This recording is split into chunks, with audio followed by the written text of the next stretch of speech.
Children are blank slates. The people who have attitudes and preconceived ideas are the adults. And we teach that to children as we educate them. Their understanding of mental health might be that you've got a problem, there's something wrong with you. We talk about it as a kind of broader idea of like the continuum. You can have really good days of mental health and bad days. You can be having a good time or a tough time, and actually children have the same. It's not that long ago in the sector that we just told children to calm down, stop crying, you're okay. Now it's, oh, I see you're upset.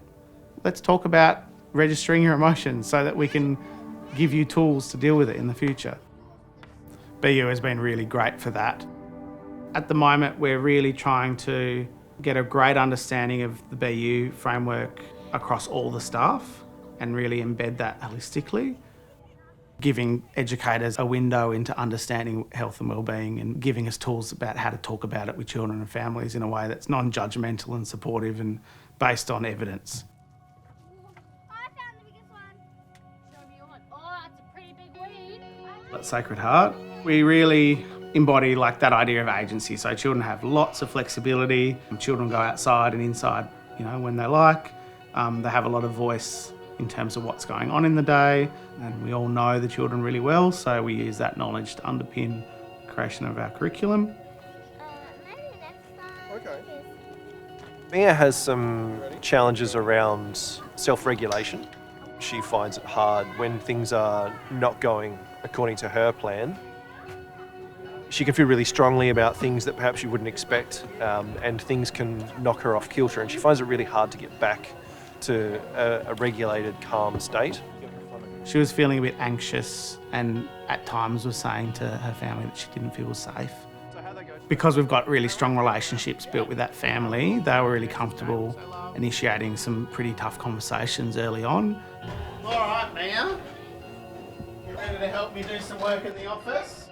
When she wasn't feeling safe, she could come and knock on my door and say, hey Ben, I'm not feeling safe, I need to have a talk. How are you feeling about today? Yeah? Yes, and yes, and yes. So you're feeling good today? Yeah. That's good. Mia has some very complex issues. She struggles to transition. She struggles with interactions with other children. When she becomes dysregulated, she likes to be alone. Mia has a tent in her own space. In that tent is a bag of sensory items and toys of her interests. The tent is her safe place. As soon as that got implemented, we saw a massive change in her behaviour. She now is much more able to regulate than she's ever been before. She's much happier, she's better able to play, she's better able to regain her regulation as well. So all of the love and care that I see the staff putting into the children is sort of bearing the fruit of a happy child who can work positively with people and enjoys going to the spaces that she's going to. We're all kind of learning about Mia together, and we're all kind of, improving how we support her together, and it's been really successful. In a few years, I don't think you would have known that she's had a tough time. I think it's just she'll be a thriving girl. How do we say hello in Palawakani? Yeah. Or yapalinga? How do we say see you later? Lapinga. Lawapa. Lawapaka. Lawapakanina. Yes! How do we say mouth in Palawakani? Bukwai. Mukwai. So can we say goana as much? I'm okay.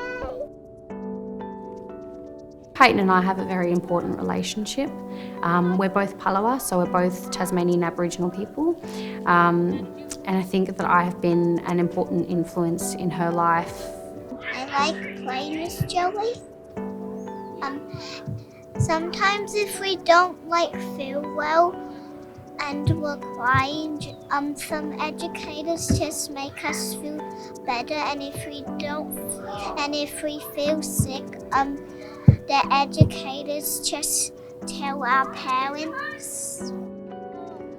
You know, those emergent relationships are really amazing because they just appear out of thin air. It's not necessarily intentional, but a child will choose their safe space, their safe person.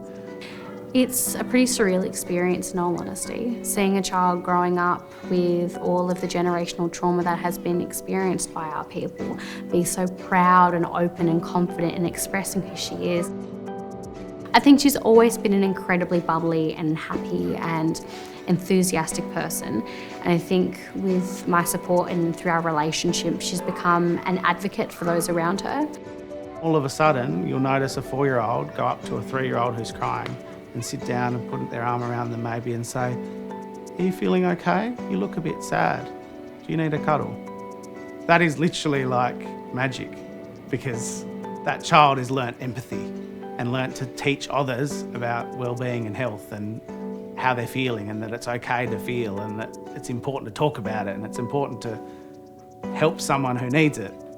You know, like that is what you're aiming for.